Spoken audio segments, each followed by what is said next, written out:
Okay, so ito guys, dumating nga pala yung ating parcel, no? Bali ito ay band set. So nabili ko ito sa Lazada eh. Buksan muna natin, no? So ito guys, so buksan natin. So meron siyang 10 laman. So precise, tama naman, 0.5. Tapos ayan. So walang laman. So ito lang talaga. Buksan natin, no? Check natin. So nag first time ko order ng manipis. Kasi gusto kong subukan kung anong performance ng manipis na band set.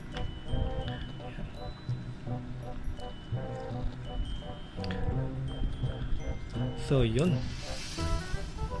So yung design ng pagkakatali niya guys, ayan, no? Parang siya, pang on the top. Okay. Tapos yung kanyang pouch, ayan, no? So makapal yung pouch niya guys, ha. Ayan. So makapal, tapos medyo matigas. So maganda yung quality. Ayan.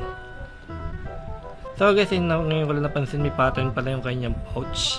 So leather to guys, pero ayan, no, may pattern siya. Hindi ko lang alam kung synthetic leather, pero mukha naman siyang leather. Ayan, mukha naman siyang legit na leather. Pero yung likod niya guys, ayan, no, meron siyang pattern. So ganda ng pattern niya. Oops. So yun. Then syempre titestingin natin, no? So ito guys, ikabit natin siya doon sa ating frame. Okay. Bali itong frame nga pala natin guys sa stainless. So kaya ganyan yung kulay niyan kasi pinainitan ko hanggang sa magbaga. So gusto ko sana maging kulay blue, ganun. Parang titanium. Kaya lang ganyan ang kulay na lumabas eh. Siguro dahil sa sobrang tigas or makapal masyado yung bakal, ayan. Kaya yan lang yung inabot. Pero okay na rin. Mas okay na to kasi sa yung stock na kulay niya. Ayan, tapos ito nga pala yung kanyang site. So minodified ko, kaya ayan, isa na lang yung nakalabas. Pero marami yan eh. So ganito kasi yung stock na site niyan. So minodified ko lang para maging ganun. Para isang optic na lang. Ayan. Tapos sinusubukan ko siyang hilahin guys, yun. Siyempre dahil 0.50 lang, magaan lang talaga siya, no? Bali siya pang competition. So mas magaan kasi hilahin, mas malambot yung goma, mas madali mag-aim. Nya lang, mahina siya, hindi siya kasing lakas ng ibang makakapal na goma. So yun. Kaya mag-shoot na tayo. Bali ang gagamitin natin bala dito is yung 5 bali yung 6mm na bulitas. Okay?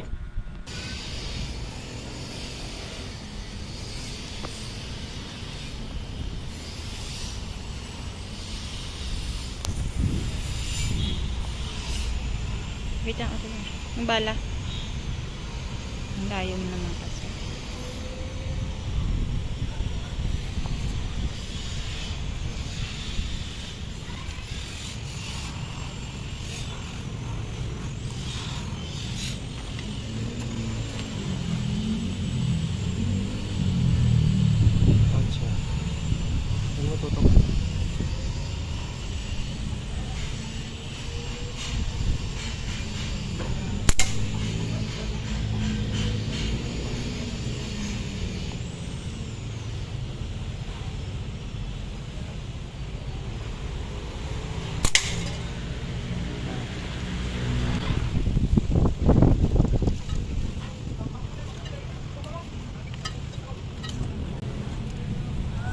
Ito yung tinamaan, tapos lang, tapos ito yung sumunod.